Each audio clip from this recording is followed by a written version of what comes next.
বন্ধুরা, আজকে আমি একটা জিনিস রান্না করছি। এরকম রসুন কুচি দিয়ে দিচ্ছি। জিনিসটা হচ্ছে মিচুটি ভাজা, তাও আবার পাকা মিচুটি ভাজা। রসুনটা দিয়ে দিলাম, এবার পেঁয়াজ দিয়ে দিলাম।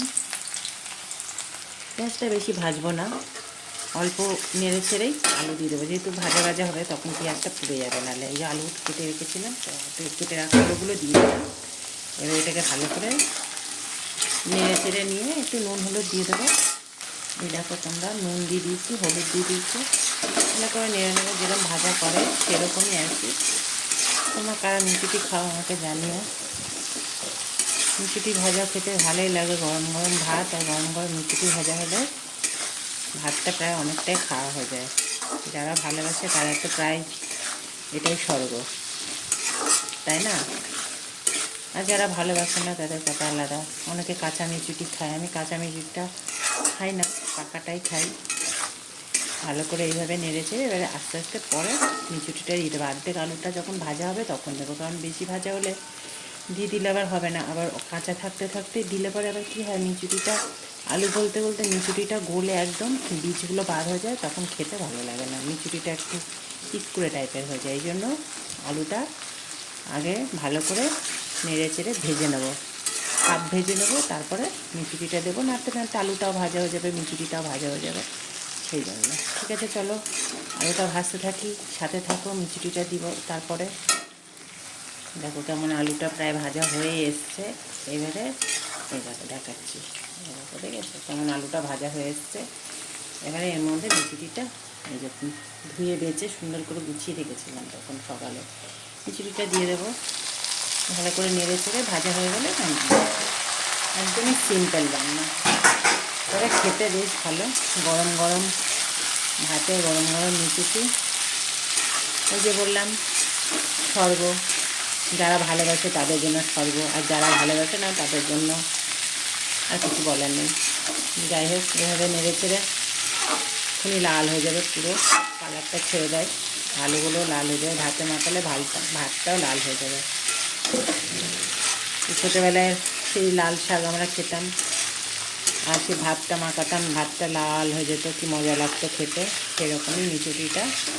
সেই লাল শাকটা এখন পায়ও না, চোখে পড়েও না, ভাত লালও হয় না।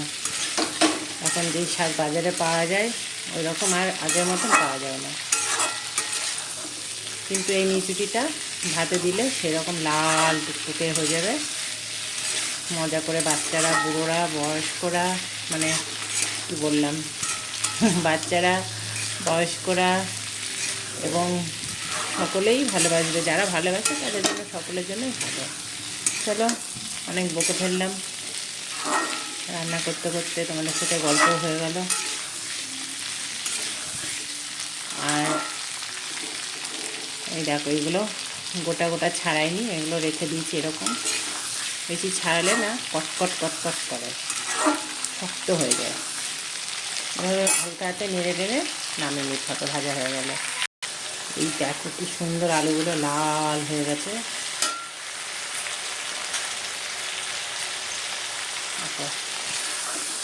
সেটা একদম লাল টুকটুকে, আরও লাল হয়ে যাবে। দেখো রং ছাড়ছে, দেখো একটু জল আসছে, দেখো তো, একদম টপ টপ করে। একটু রসুন কুচি দিলে ভালো লাগে, সেই জন্য একটু রসুন কুচি আমি দিয়েছিলাম। রসুন খাওয়া এমনি ভালো। যাই হোক, এরকম করে নেড়ে যেতে হবে।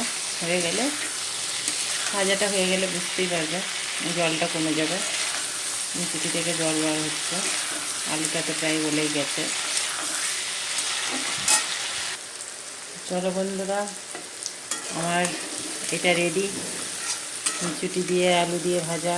এই দেখো সুন্দর ভাজা হয়ে গেছে, কমপ্লিট। এই যে আলুগুলো সুন্দর গলে গেছে, ঠিক আছে, আলুগুলো কি সুন্দর গলে গেছে। আর মিচুরিটাও এই দেখো সুন্দর হয়েছে, এই দেখো, বুঝেছো। আর মিচুরিটা বেশি ভাজলে না কী হবে, খটখটা হয়ে যাবে। আগে বললাম কটমট কটমট কটমট করে, এখনও করবে। বেশি ভাজলে চিটকুড়ে হয়ে যাবে। হয়ে গেল মিচুরি আলু ভাজা। চলো এটা একটা বাটিতে ঢেলে নিই, তবে তখন টাটা।